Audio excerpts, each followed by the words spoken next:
sa lahat. So, upon checking po ngayong gabi, so ito may nakita ko isang Chinese silky na may sipon. So, ayan po kung makikita nyo.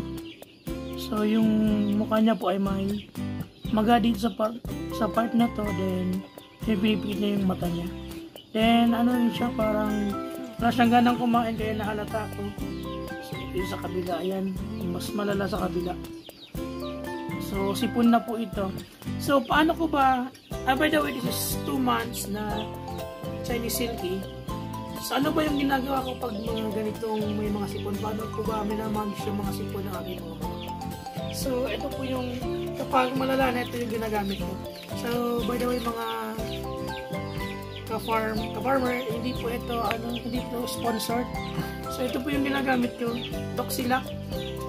So, product of LDI, Doxilac Forte tablet po, ito yung ginagamit ko. So, ipapainumin ko tong aking manok na may sipon for 5 to 7 days. Ito.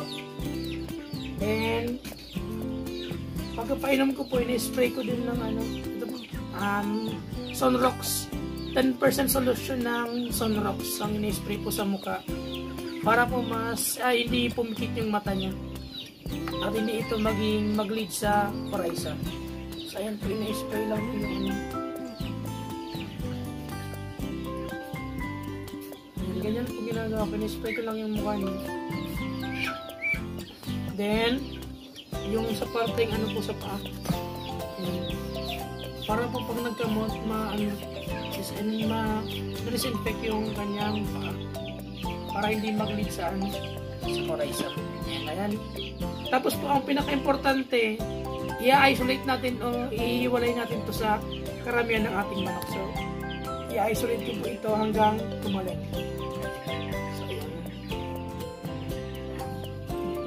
Papainumin po natin siya ng Doxilac.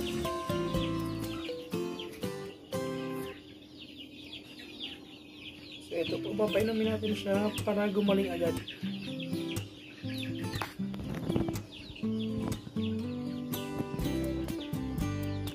Ayan. Tapos po habang binibigyan ko siya ng Doxilac, sasabayan ko rin po ng Premoxil, antibiotic na Premoxil, para sigurado yung pagaling niya. So, ayan. Thank you for watching po.